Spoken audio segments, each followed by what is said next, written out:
नमस्कार. BMS first year रचना शरीराच्या paper 2 मधील आज आपण रेस्पिरेटरी सिस्टीमचे पार्ट 2 म्हणजे आपण पार्ट 1 मध्ये लंग्सचे बऱ्यापैकी नोट्स पाहिल्या होत्या. लंग्स पूर्ण त्यामध्ये कव्हर केलं होतं, सोबतच रूट ऑफ लंग्ससुद्धा पाहिलं होतं आणि 2-3 अजून गोष्टी पाहिल्या होत्या. तर सिलेबस कॉपीनुसार रेस्पिरेटरी सिस्टीममध्ये जो राहिलेला सिलेबस आहे किंवा सब पॉईंट्स राहिलेले आहेत ते आज आपण ह्या व्हिडिओमध्ये त्याच्या नोट्स बघणार आहे. जसं तुम्ही पहिला पार्ट बघितला असेल तो सुद्धा तुम्हाला एक्झामच्या दृष्टीने तितकाच महत्त्वाचा आहे. तसंच हा पार्टसुद्धा तुम्हाला एक्झामच्या दृष्टीने खूप महत्त्वाचा आहे. हे दोन्ही व्हिडिओ मिळून तुम्हाला एक्झाममध्ये युनिव्हर्सिटी एक्झाममध्ये 10 मार्कांचं वेटेज आहे. त्यामुळे हे रेस्पिरेटरी सिस्टीमचे दोन्ही व्हिडिओ व्यवस्थित बघा. जर काही पॉईंट सिलेबस कॉपीनुसार अपलोड करायचे राहिले असतील किंवा नोट्स द्यायचे राहिले असतील तर ते तुम्ही कमेंट करू शकता, त्याच्या आपण नोट्स देऊ. आजचा व्हिडिओ तुम्ही संपूर्ण शेवटपर्यंत नीट पाहाल व ऐकाल अशी अपेक्षा करतो. एक्झामच्या दृष्टीने तुम्हाला आजचा व्हिडिओसुद्धा खूप इम्पॉर्टंट आहे. तसंच जर BMS फर्स्ट इयर संबंधित कोणत्याही विषयाचे कोणत्याही टॉपिकचे जर तुम्हाला नोट्स हवे असतील तर ते आपल्या चॅनलवर अपलोडेड आहेत. ते एकदा चॅनल जाऊन तुम्ही अवश्य पहा आणि टेलिग्राम चॅनल किंवा व्हॉट्सअप ग्रुप जर जॉईन केला नसेल तर त्या दोन्हीची लिंक या व्हिडिओच्या डिस्क्रिप्शनमध्ये शेवटी दिलेली आहे, तिथे जाऊन तुम्ही जॉईन करू शकता. तर ज्याप्रमाणे आपण मागच्या व्हिडिओमध्ये पाहिलंच होतं की सिलेबस कॉपीनुसार रेस्पिरेटरी सिस्टीम हा तुम्हाला पेपर रचना शारीर पेपर 2 मध्ये युनिव्हर्सिटी एक्झामसाठी 10 मार्कांचा टॉपिक आहे. तर 10 मार्क म्हणजे तुम्हाला MCQ, SAQ आणि LAQ असं तिन्ही दृष्टीने तुम्हाला त्याचा अभ्यास करायचा आहे. 10 मार्क म्हणजे युनिव्हर्सिटी एक्झाममध्ये खूप जास्त आहेत, तर तुमचा बऱ्यापैकी पार्ट इथे कव्हर होऊन जातो. आणि आपण मर्म पाहिलं होतं ते 15 मार्क होतं, म्हणजे इथे 25 मार्क तुम्हाला 2 टॉपिक देऊन जाणार आहे. तर हे 2 टॉपिक व्यवस्थित स्टडी करायला अशी अपेक्षा करतो. आणि फर्स्ट पार्टमध्ये जे आपले टॉपिक्स राहिलेले आहेत रेस्पिरेटरी सिस्टीमचे ते आपण आज या व्हिडिओमध्ये त्याच्या नोट्स बघणार आहे. तर व्हिडिओ शेवटपर्यंत संपूर्ण पहा व ऐका आणि तुमच्या नोट्समध्ये ते लिहून घ्या. तर सुरुवातीला ब्रॉन्कियल ट्री. आता ब्रॉन्कियल ट्रीवर सेपरेट SAQ सुद्धा बऱ्याचदा विचारला गेलेला आहे, तर तो व्यवस्थित एकदा बघा. The trachea divides at the level of lower border of the 4th thoracic vertebra into 2 primary principal bronchi, 1 for each lung. म्हणजे आपल्याला माहिती आहे की 2 लंग असतात. तर मग ट्रकिया काय करतो, तर लोअर बॉर्डर ऑफ T4च्या ठिकाणी डिवाइड होतो 2 प्रायमरी प्रिन्सिपल ब्रॉन्काईजमध्ये, प्रत्येकी एक लंगकडे जातो. तर त्याला आपण ब्रॉन्कियल ट्री अशी सुरुवात म्हणतो. Right principal bronchus 2.5 centimetre long असतो, शॉर्टर असतो, वायडर असतो, more in line with the trachea than the left principal ब्रॉन्कस.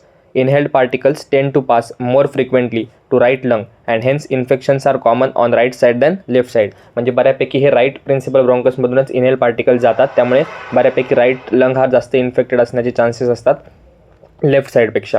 त्यानंतर दुसरा left principal bronchus, it is 5 centimetre longer असतो, नॅरोवर असतो, more oblique than the right bronchus. Right bronchus makes an angle of 25 degree with the tracheal bifurcation, while the left bronchus makes an angle of 45 degree with the trachea. तर हे जे छोटे छोटे गोष्टी आहेत ते तुम्हाला MCQच्या दृष्टीने खूप महत्त्वाचे आहेत, त्याच्याकडे सुद्धा लक्ष देऊन वाचा. त्यानंतर next, each principal bronchus divides into secondary lobar bronchi, 1 for each lobe of the lungs. Thus there are 3 lobar bronchi on the right side and only 2 on the left side. म्हणजे लेफ्ट साईडला right साईडला 3 lobar ब्रॉन्च्या असतात आणि left साईडला 2 असतात. इच lobar ब्रॉन्कस divides into, म्हणजे बघा ही tree आहे. सुरुवातीला ट्रकिया, त्याच्यापासून 2 बायफर्केशन झाले, प्रायमरी राईट आणि लेफ्ट, मग राईटमध्ये परत 3, लेफ्टमध्ये परत 2. असं तुम्ही जेव्हा सिक्वेन्सने लक्षात ठेवाल तुम्हाला ते वाक्य एक्झाममध्ये नक्कीच बनवता येतील. त्यानंतर इच लोबार ब्रॉन्कस, आता जे लोबार ब्रॉन्कस आपण बघितले होते, divides into the tertiary or segmental bronchi, 1 for each bronchopulmonary segment which are 10 centimetre on the right side and 10 centimetre on the left side. त्यांचं परत बायफर्केशन होतं. The segmental bronchi divide repeatedly to form very small branches called as terminal bronchioles. आणि शेवटी जाऊन ते खूप small branches तयार करतात, त्याला आपण टर्मिनल ब्रॉन्च्युअल्स असं म्हणतो. Still smaller branches are called as respiratory bronchioles. आणि ह्यांच्यापेक्षा पण जे स्मॉलर असतात म्हणजे टर्मिनल ब्रॉन्च्युअल पुढे जाऊन आणखीन स्मॉल होऊन रेस्पिरेटरी ब्रॉन्च्युअल्स तयार करतात. Each respiratory bronchiole aerates small part of lung known as the pulmonary unit. त्याला आपण पल्मोनरी युनिट असं नाव दिलेलं आहे.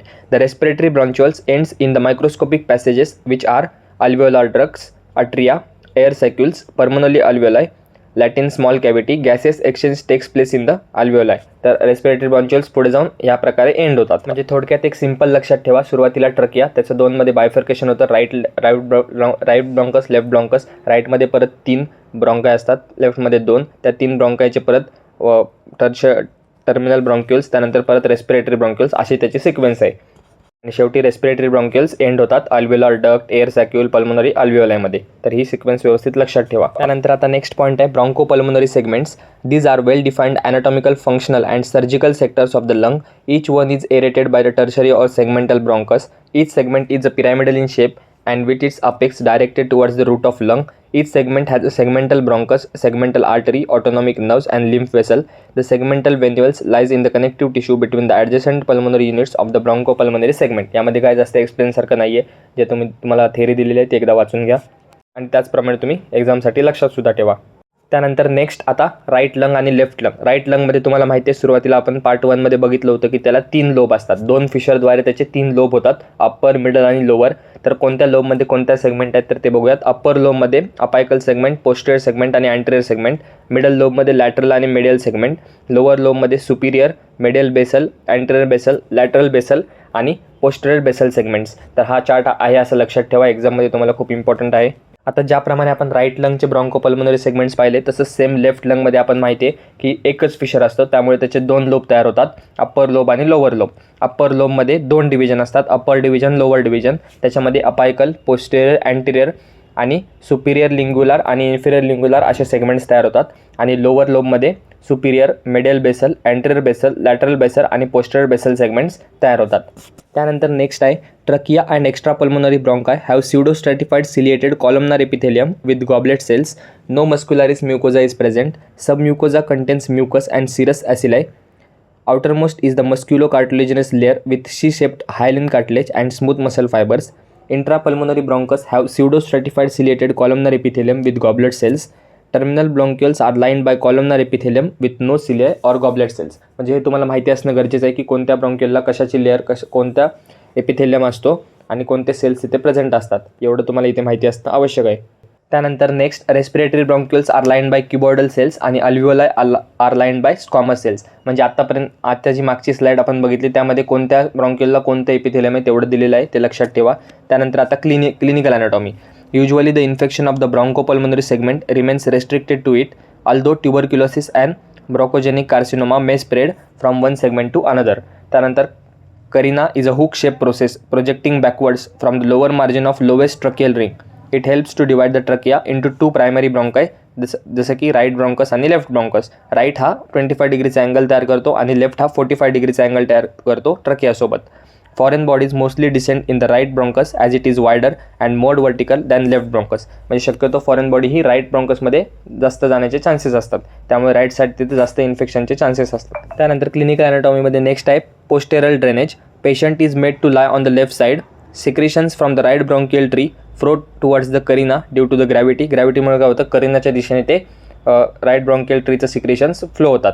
दिस stimulates the cough reflex and sputum is brought out. मग स्पुटम बाहेर येतं. नंतर नेक्स्ट आहे tuberculosis of lung is one of the commonest diseases. A complete course of treatment must be undertaken the guidance of physician. Auscultation of the lung. Upper lobe is auscultated above 4th rib. Upper lobe कुठे auscultate करायचा, 4th ribच्या वरती on the both side. आणि lower lobe are best heard on the back, पाठच्या साईडून ऐकता येतात. Middle lobe is auscultated between 4th and 6th rib on the right side. म्हणजे लंगचं ऑस्कल्टेशन सुद्धा तुम्हाला माहिती पाहिजे की कुठं ऑस्कल्टेट केल्यावर कोणत्या लोबची माहिती आपल्याला कळेल. आणि नेक्स्ट आहे bronchial asthma. It occurs due to the bronchospasm of the smooth muscle of the bronchioles. त्याला आपण ब्रॉन्कियल अस्थमा असं म्हणतो. तर ही होती ब्रॉन्कोपल्मोनरी सेगमेंटची क्लिनिकल अॅनाटॉमी. त्यानंतर नेक्स्ट मोठा पार्ट आहे तो म्हणजे प्लुरा. प्लुरावर तुम्हाला SAQ आणि LAQ असे दोन्ही प्रकारचे प्रश्न विचारू शकतात. तर प्लुरासुद्धा एक इम्पॉर्टंट टॉपिक आहे रेस्पिरेटरी सिस्टीममध्ये. Pleura is a serous membrane which is lined by phrenolothelium, flattened epithelium असतं. 2 pleural sacs are present on either side of the mediastinum. mediastinumच्या दोन्ही साईडून एक प्लुरल सॅक असतात. Each pleural sac is invaginated from its medial side so that it has outer parietal pleura and inner visceral or pulmonary pleura. म्हणजे बाहेरचा जो असतो pleura त्याला आपण parietal pleura म्हणतो आणि आतला विजरल किंवा पल्मोनरी प्लुरा म्हणतो. 2 pleura are continuous with each other around the hilum of lung. Enclosed between them a potential space called as pleural cavity. तर हे होतं प्लुरा संबंधित इंट्रोडक्शन किंवा बेसिक पार्ट. त्यानंतर आता कंपॅरिझन ऑफ विजरल आणि परायटल प्लुरा. जे आपण आता आउटर आणि इनर लेअर बघितलं त्याचं आपण कंपॅरिझन करूयात काही पॉईंट्सच्या आधारे. त्यामध्ये सुरुवातीला डेव्हलपमेंट. विजरल प्लुराची डेव्हलपमेंट स्प्लॅन्कोप्लुरिक मिझोडमपासून होते आणि परायटलची सोमॅटोप्लुरिक मिझोडमपासून होते. त्यानंतर विजरल प्लुरा कुठं असतो तर lines the surface of lung including the fissures. आणि parietal lines the thoracic wall, mediastinum and diaphragm. त्यानंतर विजरल प्लुराला नर्व सप्लाय कोणाचा असतो, sympathetic nerves from T2 to T5 ganglia, parasympathetic nerve from vagus nerve. आणि परायटलसाठी thoracic nerves आणि phrenic nerves. त्यानंतर सेन्सिटिव्हिटीमध्ये विजरल इनसेन्सिटिव्ह टू पेन असतो आणि परायटल हा सेन्सिटिव्ह टू पेन असतो which may be referred. Blood supply विजरलला ब्रॉन्कियल वेसल्स असतो, परायटलमध्ये इंटरकोस्टल आणि पेरिकार्डिओफ्रेनिक वेसल्स असतात. त्यानंतर लिम्फॅटिक ड्रेनेज. विजरलमध्ये ट्रॅकिओब्रॉन्कियल लिम्फ नोड्स आणि परायटलमध्ये इंटरकोस्टल लिम्फ नोड्स. तर हे कंपॅरिझनसुद्धा व्यवस्थित लक्षात ठेवा. चुकून याच्यावर SAQ विचारू शकतात, त्या दृष्टीने तुम्ही त्याचा अभ्यास करा. त्यानंतर पल्मोनरी किंवा विजलर प्लुरा म्हणजे इनर साईडचा जो प्लुरा असतो तो. It cover the surface and fissure of the lungs. Serous layer of the pulmonary pleura covers the surface and fissure of the lung except at the hilum. म्हणजे hilum सोडून बाकीचा surface ते cover करतात. And along the attachment of the pulmonary ligament where it is continuous with the parietal pleura. Firmly adherent to the lung and cannot be separated from it. The parietal pleura is thicker than the pulmonary pleura, subdivided into following 4 parts: coastal, diaphragmatic, mediastinal आणि cervical. तर आता एक आपण शॉर्टमध्ये बघूयात. पहिला आहे coastal pleura. It lines the thoracic wall which comprises ribs and intercostal spaces to which it is loosely attached by the layer of areolar tissue called as endothoracic fascia. त्यानंतर सेकंड आहे mediastinal pleura. It lines the corresponding surface of the mediastinum. नावातच आहे mediastinal. It is reflected over the root of lung, becomes continuous with the pulmonary pleura around the hilum. Cervical pleura extends into the neck 5 cm above first costal cartilage and 2.5 cm above medial 1/3 of clavicle. It covers the apex of lung covered by suprapleural membrane. त्याचे रिलेशन्समध्ये अँटेरियरली काय असतं, subclavian artery आणि स्कॅलेनस anterior muscle असते. त्यानंतर posteriorly काय असतं, neck of first rib, structures lying over it. त्यानंतर laterally scalenus medius, medially large vessel of the neck. आणि चौथा प्लुरा आहे तो म्हणजे diaphragmatic pleura. It lines the superior aspect of the diaphragm. नावातच आहे, डायफ्रामच्या सुपिरियरली असतो. Covers the base of lung, continuous with the mediastinal pleura आणि लॅटरली कोस्टल प्लुरा. तर हे 4 प्लुराची नावं व्यवस्थित लक्षात ठेवा, ते कुठं असतात आणि त्यांचे रिलेशन्स काय काय आहेत ते व्यवस्थित लक्षात ठेवा. त्यानंतर pulmonary ligament. The parietal pleura surrounding the root of lung extends downward beyond the root as a fold called as pulmonary ligament. The fold contains thin layer of loose areolar tissue and few lymphatics. It provides the dead space into which pulmonary veins can expand during increased venous return as in exercise. Recess of pleura. 2 recess of pleura. 2 recess असतात प्लुरामध्ये which act as reserve spaces for the lung to expand during deep inspiration. म्हणजे जेव्हा आपण deep inspiration करत असतो तेव्हा एक्सपांडसाठी ते reserve spaces असतात, त्याला रिसेस असं म्हणतो. Costo-mediastinal recess lies anteriorly behind the sternum and coastal cartilage between the coastal and mediastinal pleura. त्याला आपण costo-mediastinal recess असं म्हणतो. आणि दुसरी आहे कोस्टो डायफ्रामॅटिक किंवा costo vertical recess. It lies inferiorly between the costal and diaphragmatic pleura. नावातच आहे costodiaphragmatic. Vertically it measures above 5 cm, extends from 8 to 10 ribs along the mid axillary line.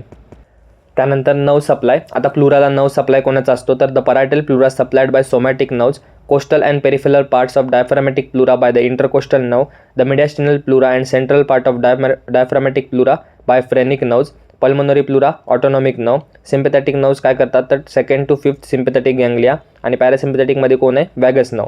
Sympathetic dilates the bronchi and parasympathetic narrows the bronchial tree and is also secretory to the glands. तर हा nerve supply तुम्ही वेगवेगळ्या प्लुरानुसार लक्षात ठेवा, तुमच्या लगेच लक्षात राहील.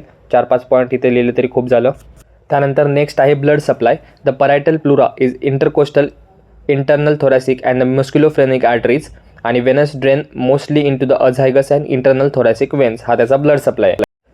त्यानंतर the lymphatics drain into the intercostal, internal mammary, posterior mediastinal and diaphragmatic nodes. The pulmonary pleura like the lung is supplied by the bronchial arteries while the veins, bronchial veins, it is drained by the bronchopulmonary lymph nodes.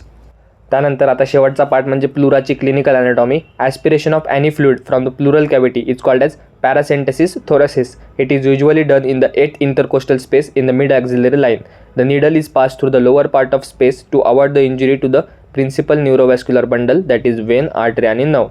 त्यानंतर दुसरा आहे clinical ॲनाटॉमीचा point, pleurisy. Inflammation of the प्लुराला आपण pleurisy असं म्हणतो. It may be dry and often associated with the collection of fluid in the pleural cavity. The condition is called as pleural effusion. Dry pleurisy is more painful during inspiration as both layers come in contact and there is friction. म्हणजे त्यामध्ये काहीच liquid नसल्यामुळे ते जास्त painful असतं. त्यानंतर pneumothorax. Presence of air in the प्लुरल कॅव्हिटीला आपण न्यूमोथोरॅक्स म्हणतो. त्यानंतर हिमोथोरॅक्स म्हणजे presence of blood in the pleural cavity. Hydropneumothorax म्हणजे presence of fluid and air in the pleural cavity. आणि एम्फायमा म्हणजे presence of pus in the pleural cavity. तर हे जे 4-5 क्लिनिकल ॲनाटॉमी आहेत प्लुराच्या त्या व्यवस्थित लक्षात ठेवा, जसं की पॅरासेंटेसिस थोरॅसिस, त्यानंतर प्लुरसी, त्यानंतर न्यूमोथोरॅक्स, हिमोथोरॅक्स, हायड्रोन्यूमोथोरॅक्स. हे जरी तुम्ही नावं जरी लिहिले तरी तिथे खूप असतं आणि त्यांच्यासोबत एक लाईन त्यांचं एका वाक्यात त्यांचा अर्थ लिहायचा, म्हणजे तुमची क्लिनिकल ॲनाटॉमी तयार होते. तर ह्या होत्या रचना शारीर पेपर 2 मधील रेस्पिरेटरी सिस्टीम संबंधित आपल्याला राहिलेल्या नोट्स. 2 पार्टमध्ये हा व्हिडिओ आपण बनवलेला आहे रेस्पिरेटरी सिस्टीमचा. युनिव्हर्सिटी एक्झाममध्ये 10 मार्कांचं वेटेज आहे. तर दोन्ही व्हिडिओ तुम्ही व्यवस्थित बघा, नीट ऐका, त्या तुमच्या नोट्समध्ये लिहून घ्या. जर काही कन्फ्युजन असेल किंवा कुठे काही चुकलं असेल, काही राहिलं असेल तर तुम्ही नक्कीच कमेंट करू शकता. त्यावर देखील आपण व्हिडिओ बनवू. तसंच हा जर व्हिडिओ तुम्हाला आवडला असेल तर व्हिडिओला लाईक करा, चॅनलला सबस्क्राईब करा, तुमच्या इतर मित्रांमध्ये शेअर करा, जेणेकरून त्यांच्यापर्यंतसुद्धा आपला चॅनल पोहोचेल आणि त्यांनासुद्धा यांचा लाभ होईल. आपण भेटूया पुन्हा असंच लवकरच एका नवीन व्हिडिओमध्ये नवीन टॉपिकसोबत. धन्यवाद. So guys, subscribe Ayurveda Essence for more such videos. You will get all handwritten notes here.